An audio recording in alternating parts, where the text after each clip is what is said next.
Malutkie państwo na lazurowym wybrzeżu, ledwo widoczne na mapie Europy. Znane i to bardzo.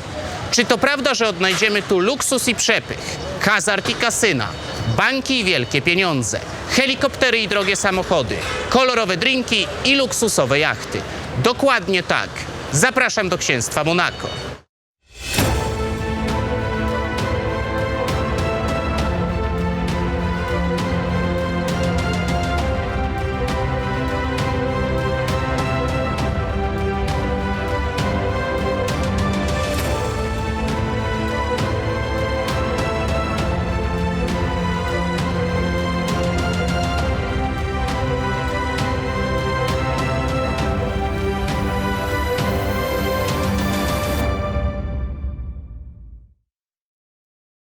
Ten świat jest nasz.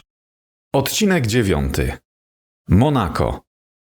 Luksusowe państwo. Ciężko znaleźć na świecie lepszy przykład państwa miasta. Monako zostało zabudowane w 100%. Powierzchnia państwa to, uwaga, 2 km². Liczba mieszkańców prawie 40 000. Tym samym jest to najgęściej zaludnione państwo świata.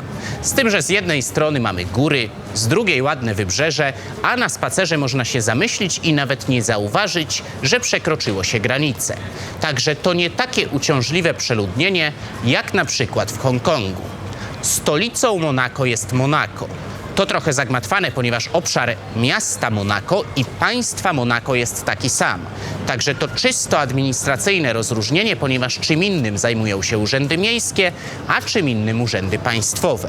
W przeszłości występował nawet podział na gminy, teraz mówi się po prostu o dzielnicach. Swoją drogą jedna z nich też nazywa się Monako, no ale ta najbardziej znana to oczywiście Monte Carlo. Autochtonami, czyli rdzenną ludnością, są Monegaskowie, którzy stanowią mniejszość we własnym kraju. 1/5 społeczeństwa. Tyle samo jest Włochów, a najwięcej żyje tu Francuzów. Około 30%. Do tego Anglicy, Niemcy, Szwajcarzy i wiele innych narodowości. Chyba nikt nie będzie zaskoczony, jeżeli dodam, że są to ludzie bardzo bogaci. Krótko mówiąc, 2 km² wielonarodowej śmietanki biznesowej. Biorąc pod uwagę wskaźniki poziomu i jakości życia, Monako jest najlepsze na świecie. Oczywiście można się przyczepić do tego stwierdzenia, ponieważ tych wszystkich rankingów jest bardzo wiele, ale tak co do zasady, to miejsce wręcz szokuje. Jego mieszkańcy żyją średnio najdłużej na świecie i prawie co trzeci z nich jest milionerem. Liczba osób żyjących w ubóstwie wynosi 0. Do tego to najbezpieczniejsze miejsce w Europie. To wszystko napędziło się trochę na zasadzie sprzężenia zwrotnego dodatniego. Świetnie zorganizowane miejsce przyciąga bogatych ludzi, dzięki czemu można zorganizować je jeszcze lepiej, co z kolei przyciągnie jeszcze bogatszych ludzi. I po pewnym czasie takiego cyklu efekty jak na prezentowanych obrazkach. Nie jest żadną tajemnicą, że Monako przyciąga przede wszystkim atrakcyjnym systemem podatkowym. Tyle, że to wcale nie od tego się zaczęło. Patrząc historycznie, księstwo najpierw stało się miejscem elitarnym na mapie Europy, a dopiero później zwolniło mieszkańców z podatków. Nie jest również tajemnicą, że w kwestiach ekonomicznych słowo mikropaństwo to często synonim raju podatkowego. Tyle, że Monako było kiedyś 20 razy większe. I jak nie trudno zgadnąć, samo się tej powierzchni nie pozbawiło, a jej utrata postawiła księstwo w ekonomicznej kropce. Jak widać, nawet miejsce, które aż prosi się o podsumowanie jednym zdaniem, to znaczy, albo to raj podatkowy jest, kryje w sobie sporo złożonych zagadnień. To wszystko trafia dzisiaj na tapet, ale najpierw szybki rzut oka na te 2 km². W końcu gdzie jak gdzie, ale w tak elitarnym miejscu to chyba jest na czym zawiesić oko.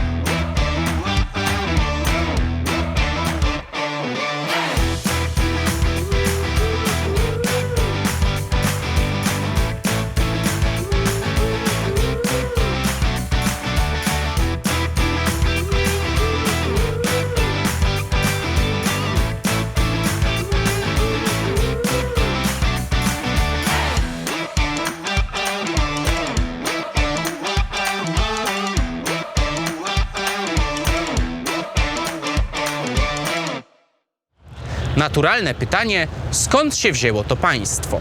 To, że takie miejsce, to znaczy w takiej lokalizacji ma bardzo bogatą historię, jest jasne.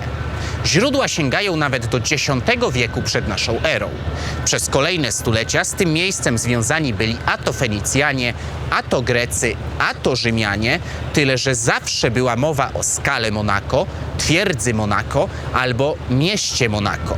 Przyjmuje się, że ten dzisiejszy byt państwowy zaczął kiełkować pod koniec XIII wieku. To właśnie wtedy Franciszek Przebiegły podstępem zdobył twierdzę na skale Monako. Przebrał się za mnicha i poprosił strażników o schronienie. Ci dali się nabrać i wpuścili go do środka. Franciszek Przebiegły uniósł w górę miecz, wezwał wsparcie, które natychmiast wbiegło przez otwartą bramę i wspólnie wymordowali członków panującego tu wtedy stronnictwa Gibelinów. Najlepszym dowodem na to, że to właśnie to wydarzenie symbolizuje genezę państwa, jest herb księstwa, na którym znajduje się m.in. 2 franciszkańskich mnichów z uniesionymi mieczami. Franciszek Przebiegły, czyli właściwie Franciszek Grimaldi. To właśnie dzięki jego sprytowi ten ród po raz pierwszy władał tym miejscem. Problem w tym, że trwało to jedynie kilka lat i od tego symbolicznego wydarzenia do stałego panowania tej rodziny musiało minąć jeszcze naprawdę sporo czasu.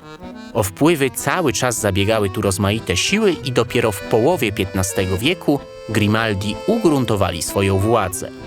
Pod koniec tego samego stulecia Monako uzyskało niepodległość i znalazło się pod protektoratem Francji. Od początku XVI do połowy XVII wieku pod protektoratem Hiszpanii. Następnie przez ponad 150 lat Monako ponownie związane było z Francją. I bynajmniej nie był to ostatni związek. Na początku XIX wieku księstwo Monako trafiło pod protektorat Królestwa Sardynii. Trwało to prawie 50 lat. W 1859 roku Francja była sojusznikiem Królestwa Sardynii w wojnie przeciwko Austrii. W zamian za pomoc Francuzi mieli otrzymać tereny znajdujące się w granicach Królestwa Sardynii, które jednocześnie były zamieszkane w większości przez Francuzów. Jedno ale miał to potwierdzić plebiscyt. Głosowanie zorganizowano w kilku miejscach, w tym również w 2 miastach należących do księstwa Monako. Karol III, ówczesny książę Monako, protestował, jednak do głosowania ostatecznie doszło i w obu tych przypadkach zdecydowanie zwyciężyła opcja francuska. Tylko że książę Monako stwierdził, że on nie zgadza się na utratę 2 miast i przyległych do nich terenów, czyli większości swojego księstwa. Francuski rząd niespecjalnie się tym przejmował, jednak ostatecznie zgodził się na rozmowy. Książę Monako negocjował z bardzo trudnej pozycji i nie udało mu się utrzymać tych terenów we władaniu, ale otrzymał za nie 4 miliony franków. W ten oto sposób księstwo Monako straciło 95% swojego terytorium na rzecz Francji. Wyznaczenie nowych granic księstwa zapoczątkowało kształtowanie się współczesnego Monako. Karol III musiał zmierzyć się z poważnym wyzwaniem. Zostało mu 1,5 kilometra kwadratowego państwa. W dodatku to te utracone tereny były najważniejsze pod kątem gospodarczym. Książę i jego matka wspólnie doszli do wniosku, że trzeba postawić na hazard i turystykę. Niewiele mamy, ale za to jest ciepło i ładnie. Teraz trzeba to tylko odpowiednio wyeksponować i zadbać o rozrywkę.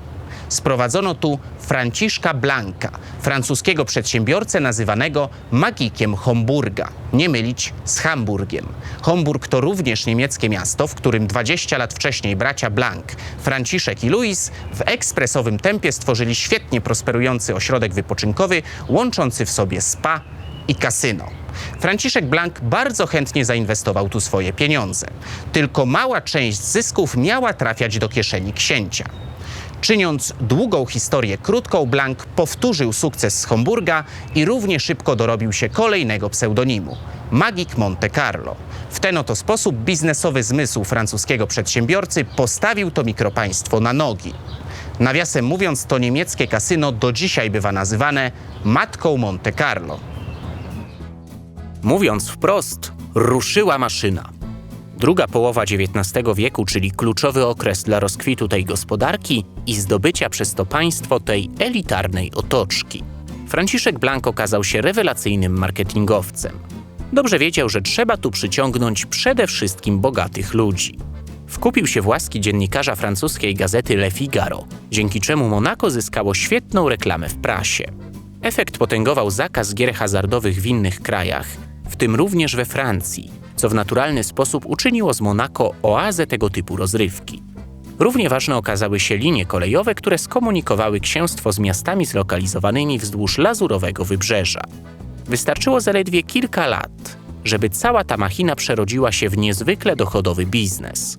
Szybko okazało się, że daje on tak duże wpływy do budżetu, że daniny od mieszkańców są księstwu najzwyczajniej zbędne. Książę zdecydował się zwolnić obywateli z podatków. Tym samym Monako otrzymało kolejny bodziec do rozwoju. Wielu Francuzów i Włochów zapragnęło żyć w tym państwie. Stało się ono modne przede wszystkim wśród francuskich elit. Realizację tego modelu rozwoju można podsumować bardzo krótko. Majstersztyk. Idealne dopasowanie pomysłów do możliwości, spryt i skuteczność. A do tego wszystkiego szczęście. Obranie przez księstwo tej rozrywkowej drogi zbiegło się w czasie z początkiem La Belle Époque, czyli pięknej epoki. Od 1871 roku, czyli od końca wojny francusko-pruskiej, do momentu wybuchu I wojny światowej w Europie panował pokój i dobrobyt. Technika pędziła do przodu, a kultura kwitła. Zamożni Europejczycy chętnie korzystali z uciech życia w miejscach takich jak to. Podczas rozkwitu Monako doszło do sytuacji, którą ciężko sobie wyobrazić w jakimkolwiek innym państwie. Właściwie wyszedł z tego laboratoryjny eksperyment. Otóż obiektem zainteresowania tak wielu bogatych ludzi stało się tak małe państwo. Tym samym z każdym rokiem do tego malutkiego społeczeństwa dołączali kolejni, bardzo bogaci mieszkańcy, którzy inwestowali tu swoje pieniądze. Co do zasady, nie ma w tym nic złego. Proszę bardzo, niech do Polski przyjedzie teraz tysiące bogatych osób i inwestuje. Zapraszamy. Miliony bogatych osób nie przyjedzie, bo to po prostu nierealny scenariusz. Z tym, że tutaj na początku XX wieku mieszkało ponad 10 razy więcej cudzoziemców niż monegasków. Cudzoziemców, którzy grali pierwsze skrzypce w biznesie.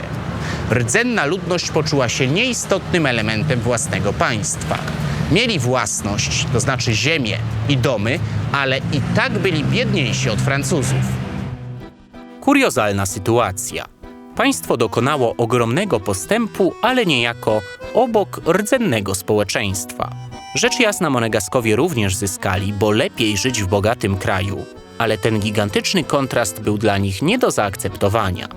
Nawet to, że nie musieli płacić podatków, niewiele zmieniało. Na początku XX wieku niezadowolenie znalazło ujście w postaci protestów, które wpłynęły na zmiany w państwie. Ówczesny książę Albert I rozszerzył prawa polityczne monegasków, a samo księstwo zyskało konstytucję, której treść została zaakceptowana przez przedstawicieli autochtonów. Pierwsza połowa XX wieku to czas zastoju gospodarczego w księstwie. Burzliwe wydarzenia w Europie sprawiły, że koniunktura w branży rozrywkowo-wypoczynkowej wyraźnie spadła. Poza tym, kolejne państwa liberalizowały prawo hazardowe, zwiększając tym samym konkurencję tej dotychczasowej oazie. W trakcie obu wojen światowych Monako zachowywało neutralność. Pomimo tego w 1942 roku miała tu miejsce okupacja włoska, a w 1943 niemiecka. Rok później wojska francuskie i amerykańskie zmusiły Niemców do odwrotu z tego regionu. Monako odzyskało niepodległość i ponownie związało się politycznie z Francją. Gospodarka Monako i mój standardowy podział mikropaństw, czyli zaskoczy nas czymś ta gospodarka, czy nie zaskoczy. Tym razem pół na pół. Trochę się od czasów Franciszka Blanka pozmieniało. Turystyka i hazard to ciągle ważny sektor, także te powszechne skojarzenia są jak najbardziej prawidłowe. Ta elitarność cały czas trzyma się tego miejsca, jednak to już nie te czasy, w których Monako żyło tylko z tego. Teraz ta gospodarka jest znacznie bardziej zdywersyfikowana. Na rolnictwo oczywiście nie ma tutaj miejsca, ale za to pojawił się przemysł. Mowa głównie o produkcji gumowych i plastikowych tworzyw, farmaceutyków i chemikaliów. Znajdziemy tutaj nawet przykład firmy, która zaczynała od pracy kilku osób w mieszkaniu, a dzisiaj zatrudnia kilka tysięcy osób na całym świecie. Tylko że ten przemysł jest, ale stanowi zaledwie kilka procent PKB. Monako to w tej chwili przede wszystkim usługi. Według oficjalnych danych za prawie połowę bogactwa wytwarzanego w księstwie odpowiadają 3 główne sektory. 18% to działalność finansowa i ubezpieczeniowa. Niemal tyle samo działalność naukowa, techniczna i usługi administracyjne. 10% to działalność związana z nieruchomościami. Warto podkreślić, że Monako jest gospodarką zdywersyfikowaną. W drugiej połowie oprócz wspomnianych sektorów turystyki i przemysłu znajdziemy jeszcze m.in. usługi transportowe i handlowe. I zgadza się, że fundamentem tego wszystkiego są elitarność i atrakcyjny system podatkowy. No ale przecież każde państwo stara się wykorzystać swoje szanse najlepiej jak tylko się da. W księstwie nie istnieje podatek dochodowy od osób fizycznych, ale nie na złość innym państwom, tylko dlatego, że de facto nigdy go tu nie było. Wyjątkiem są obywatele Francji, których obowiązują takie same stawki podatkowe jak w ich ojczyźnie. Także kiedy w XX wieku kolejne państwa sięgały najpierw po podatek dochodowy, a później po coraz śmielszą progresję, to Monako po prostu tego nie zrobiło i korzysta na tym do dziś. Na samym początku wspomniałem, że powierzchnia Monako to 2 km². Tyle, że w połowie XIX wieku było to przecież tylko 1,5 km². Te różnice konsekwentnie wydzierano z morza. Do tej pory największe jednorazowe powiększenie księstwa miało miejsce w latach 70. Jako że przestrzeni do zabudowy ciągle brakuje, zdecydowano się wydrzeć z morza jeszcze trochę miejsca. Ceny mieszkań należą tu do najwyższych na świecie. Podobnie jak w centrum Hongkongu czy na nowojorskim Manhattanie, za metr kwadratowy trzeba zapłacić nawet kilkadziesiąt tysięcy dolarów. Chętnych nie brakuje. Wygląda na to, że ten mechanizm elitarnego sprzężenia zwrotnego dodatniego cały czas działa. Wśród bogatych sportowców, artystów czy biznesmenów zawsze znajdą się chętni do życia w atrakcyjnych warunkach pogodowych i podatkowych.